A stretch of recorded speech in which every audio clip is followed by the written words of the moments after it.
Hello my dear students. देखिए भैया, आज का जो हमारा लेक्चर होने वाला है वो बहुत ही एक इम्पॉर्टेंट टॉपिक है जिसे आप लोग कहा किया करते हो जैव विकास।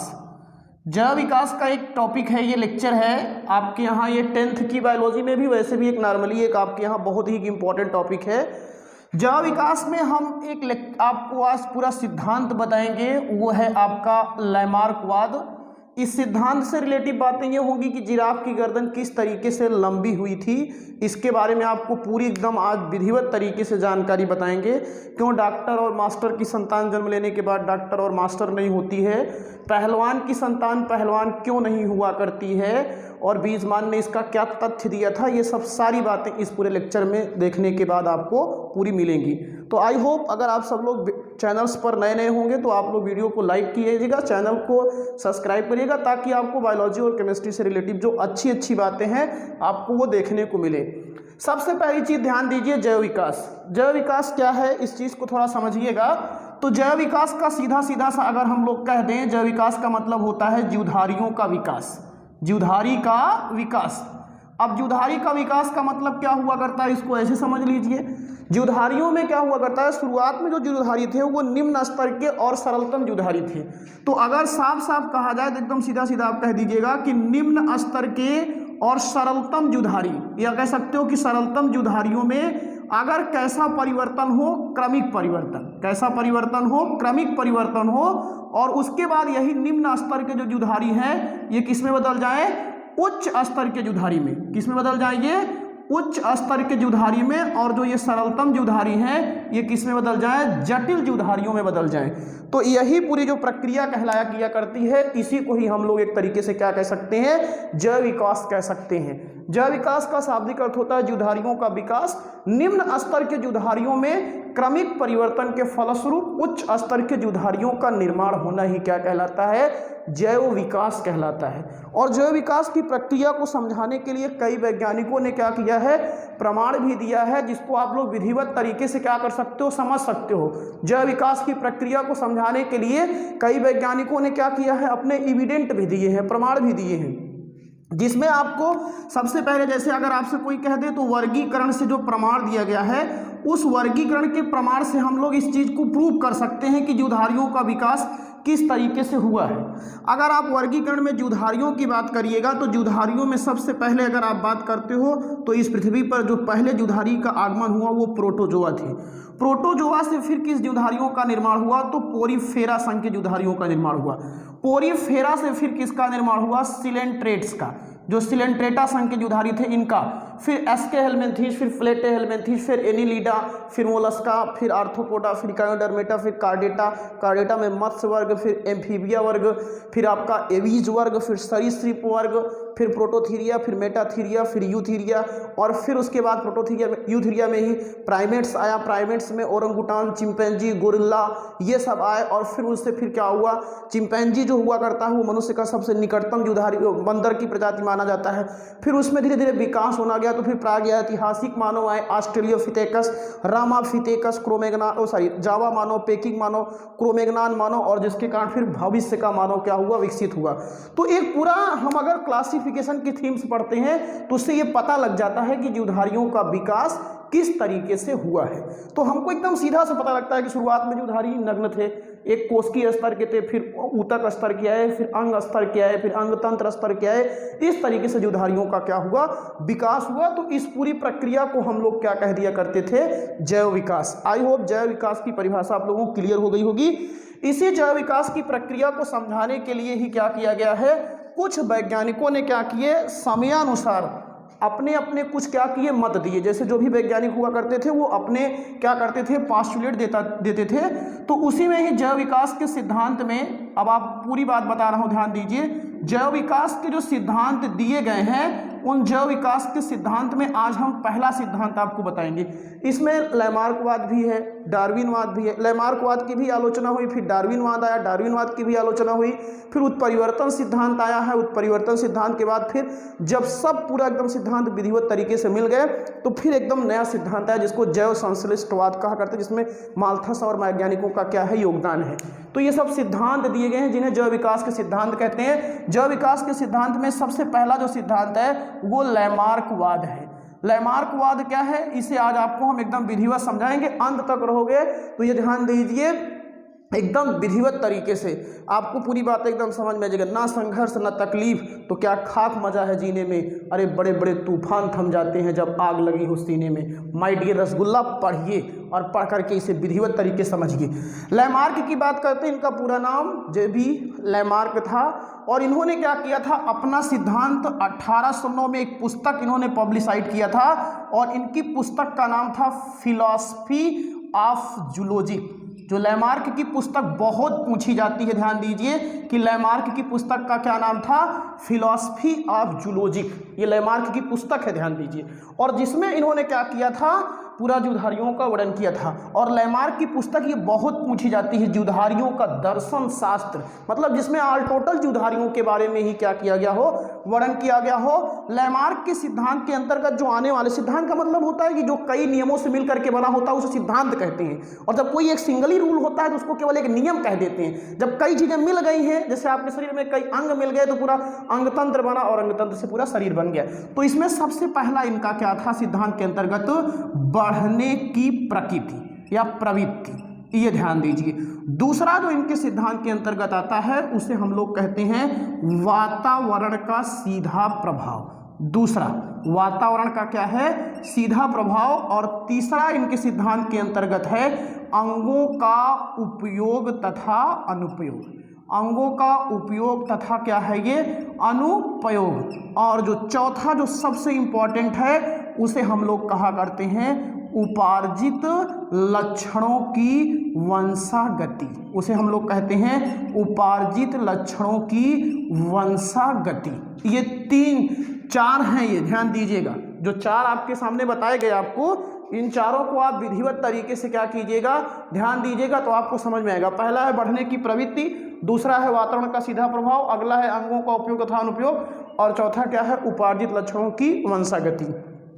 अब एक एक समझिए। सबसे पहले लैमार्क के अनुसार क्या था कि इस पृथ्वी पर जितने भी जीवधारी हैं, सभी जीवधारियों में एक बढ़ने का क्या होता है, गुण होता है। हमारे आपके जीवन का आविर्भाव कहाँ हुआ, माता की स्पर्म, माता और पिता की जो गैमेट सेल थी जब आपस में मिलती हैं तो युग्मनज बना। युग्मनज से क्या हुआ करता है, आपका एक तरीके से भ्रूण बनता है। भ्रूण विकसित होकर के 9 महीने के बाद एक छोटे से नवजात शिशु के रूप में जन्म लेता है।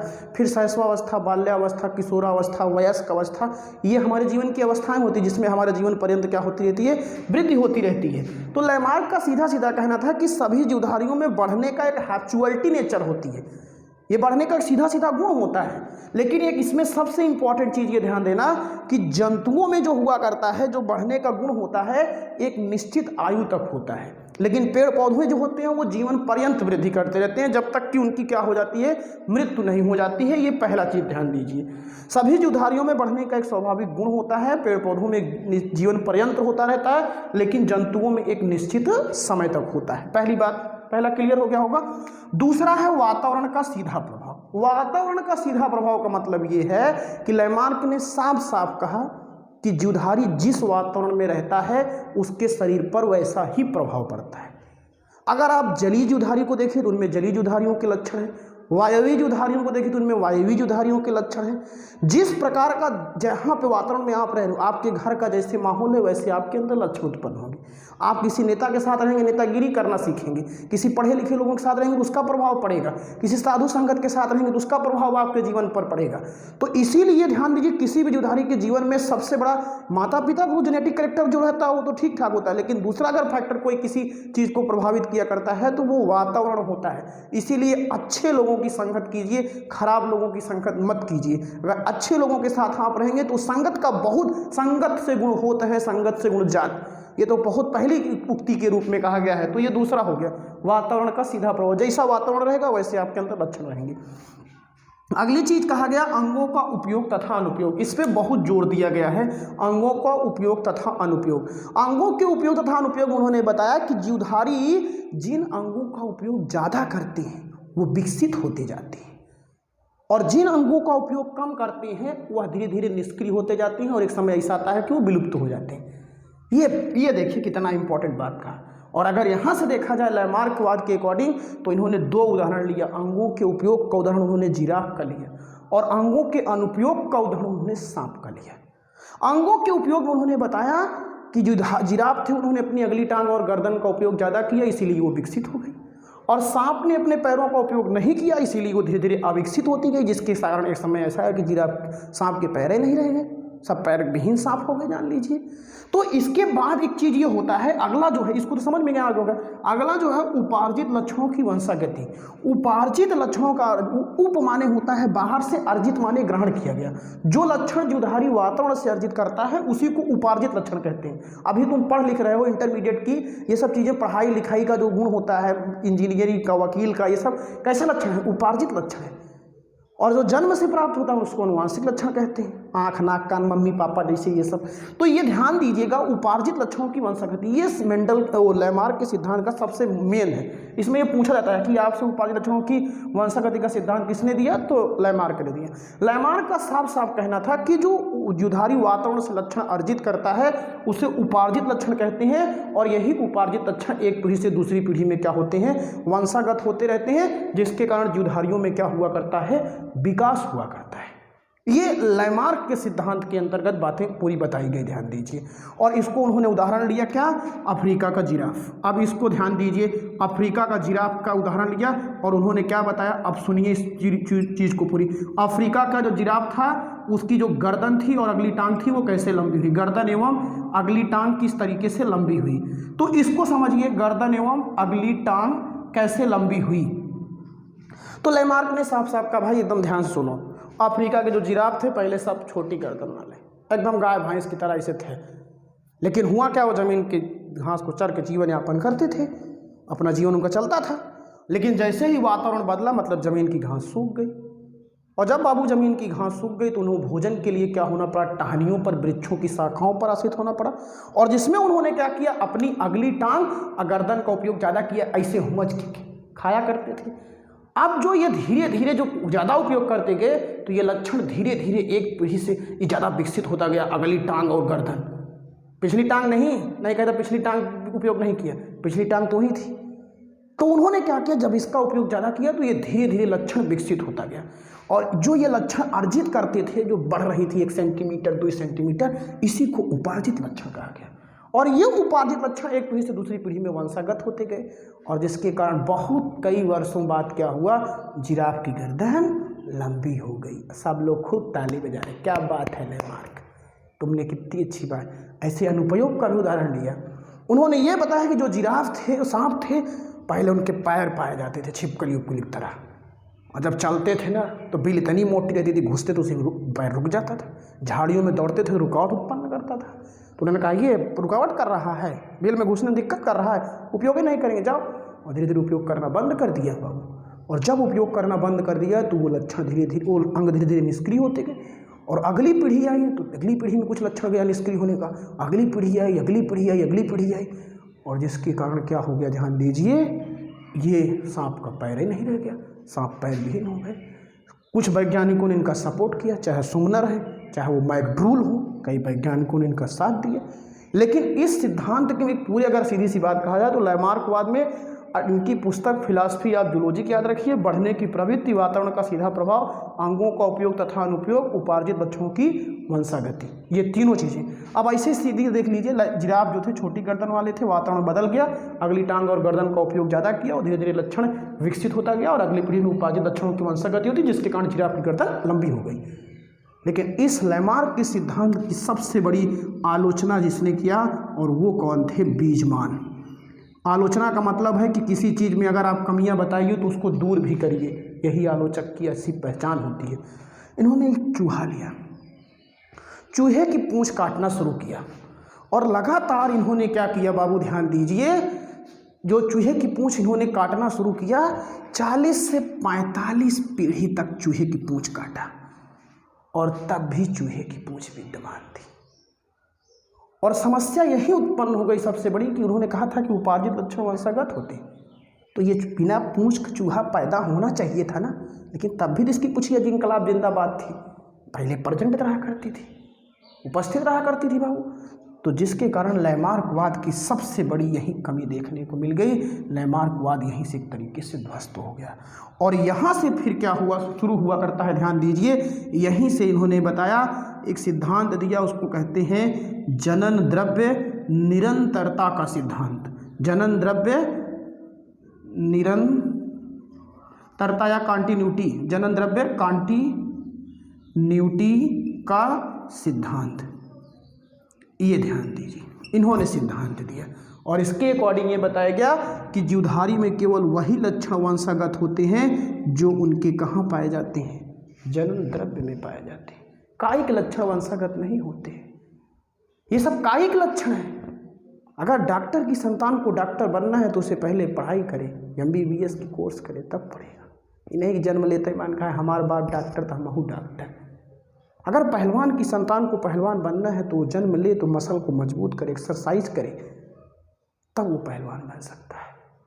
और वही लक्षण वंशागत हो सकते हैं जो उनके गुणसूत्र या जीन पर स्थित होते हैं। इस तरीके से बाबू आज हमने पूरा आपको लैमार्कवाद पढ़ाने का प्रयास किया। आई होप आप सब लोगों को अच्छा लगा होगा।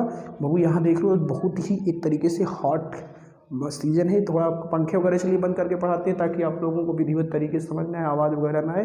तो इसको आप लोग वीडियो को 2 बार देखिएगा अच्छी तरीके से। मैं उम्मीद करता हूँ एकदम विधिवत तरीके से समझ में आएगा। और आपका सिर्फ एक कार्य होगा कि इस वीडियो को आप लोग अपने साथियों के बीच में शेयर करिए, आपके साथ साथ उनका भी भला हो। यही हमारी गुरुदक्षिणा आप लोगों से है। थैंक यू, धन्यवाद।